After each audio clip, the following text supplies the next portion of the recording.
Imethubutu hasa. Tulipokuwa tunakuja, mtu mmoja akanipa simu yake nisikilize hotuba ya mtu mmoja, wala sasa kumtaja. Akawa anasema CCM ni chama kinaendeshwa na serikali.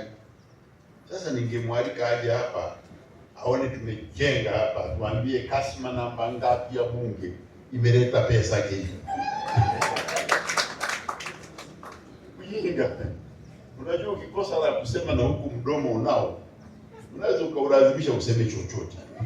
Maana usiposema chochote mdomo utakosa kazi. Utakuwa unakula tu bila kusema, na mdomo una kazi mbili tu, kula na kusema. Kwa hiyo kazi hii inaonyesha chama kipo, na ingawa kuna watu hapo mnawaita wadau, lakini wadau hawa ni wanachama wa chama cha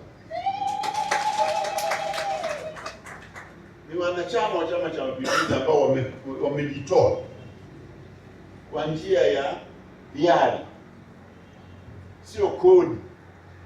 Maana serikali inaendeshwa kwa kodi, sasa tuendeshwe kwa kodi. Sasa yeye anasema Chama cha Mapinduzi ni serikali. Serikali tunayo, tunapewa ridhaa na wananchi, na sisi tunaendelea kuiongoza wananchi. Mradi wanaendelea kutupa, na sisi tutakuwa tunaondesha serikali. Lakini tunataka ajue sisi ni Chama cha Mapinduzi, tuna wanachama 13 milioni kati ya Watanzania 65 milioni. Hatuwezi kuwa serikali. Tulikuwa serikali, Watanzania wote walikuwa wanachama wetu.